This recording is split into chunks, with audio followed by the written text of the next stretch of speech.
Hello, welcome to my mini blog. সকালবেলা উঠেই স্নান করে ফ্রেশ হয়ে গেছি আর বসে পড়েছি এত বড় একটা জলের বোতল নিয়ে।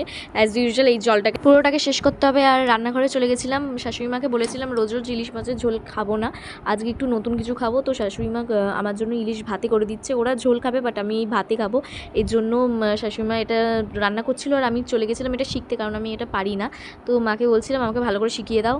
তো এটা খুবই ইজি, তোমরা সবাই জানো ইলিশ মাছের ভাতে কীরকম করে। সর্ষে ইলিশ যেরকম করে সেরকমই এই ইলিশটাকে আমরা গরম জলে অনেকে দিয়ে রাখি, ওরা ভাতের মধ্যে ভাত হয়ে গেলে ভাতের মধ্যে টিফিন বক্সটাকে দিয়ে এরকম ঢেকে রাখে, বাস ইলিশ মাছের ভাতে তৈরি হয়ে যায়।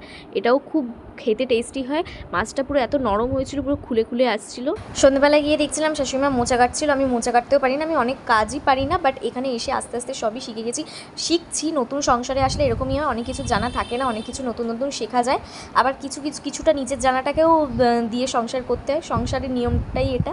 তো প্রথমে তো আমি পারছিলাম না, কোনো কাজই প্রথমবারে একবারে সঠিক হয় না, প্র্যাকটিস করলে বা আস্তে আস্তে চেষ্টা করলে হয়। এটা আমার প্রথমবারে খুলে যাচ্ছিলো, কিন্তু নেক্সট টাইমে ঠিক হয়ে গেছিলো।